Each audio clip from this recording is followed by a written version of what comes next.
Allahu Ekber, Allahu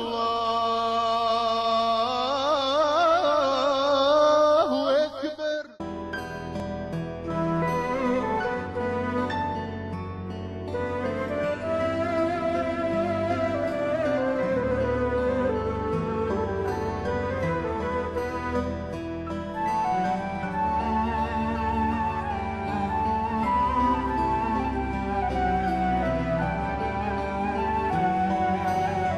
Ne smijemo zamisliti šta bi sve se zbilo da te nije Alija presjedniče bilo.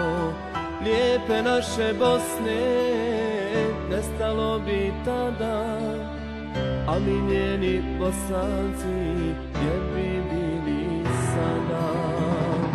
To se ne zaboravlja, šta si Bosni dao, kad je bilo najteže, sve si izdržao. Tvoje djelo govori, a ne razne priče. Najveći si sin bosanski, dragi predsjedniče.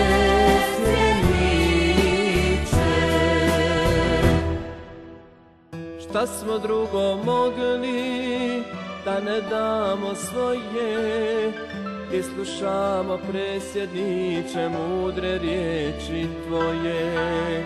Od tebe smo učili sve što treba znati, da za Bosnu nije mnogo ni svoj život dati. To se ne zaboravlja, šta si Bosni dao, kad je bilo najteže,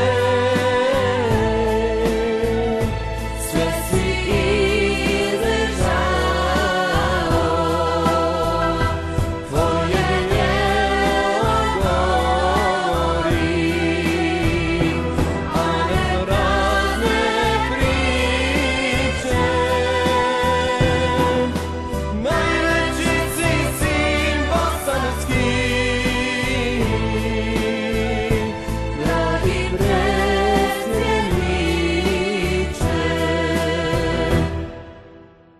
Sa tobom smo sačuvali i Bosnu i obraz, a silnici svi na kraju doživjet će poraz. I danas tvoje djelo dušmanima smeta, zbog tebe je Sarajevo bilo centar svijeta. To se ne